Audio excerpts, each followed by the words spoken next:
Boa tarde para todo mundo aí, que Deus abençoe a tarde de todo mundo aí.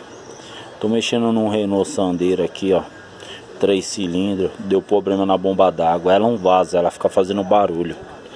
Aí o cliente tá atrás dessa bomba, eu achei ela, um valorzinho meio salgado, 386. Por que acontece isso com essa bomba d'água? Porque o cliente usa um aditivo e nem a água correta, né?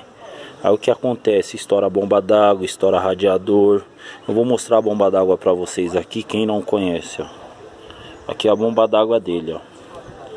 A bomba d'água dele tá roncando. Por quê? Porque não usa aditivo nem água correta, põe água de torneira. Aí o carro acontece isso.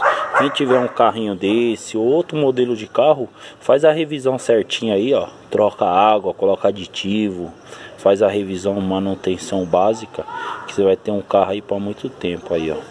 Vai ter um carro aí, ó, para uns 80 mil, 100 mil, sempre fazendo a revisão, vai durar até mais, hein? Porque esse carrinho é forte. É um carro bom, não é ruim, só tem que fazer a manutenção. O dono não faz a manutenção, acontece isso. Aí fica chorando, não tem que chorar, tem que cuidar do carro. Que isso aqui é o ganha-pão dele. Se ele usa o carro para trabalhar, ele tem que manter o carro, a manutenção simples. Freio, olhar óleo, filtro de ar. Toda troca, trocar o filtro de óleo e olhar filtro de ar e filtro de combustível tem que trocar.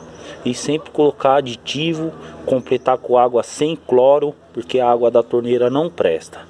A dica tá aí para todo mundo aí, uma boa tarde, fica com Deus aí, uma ótima quinta-feira.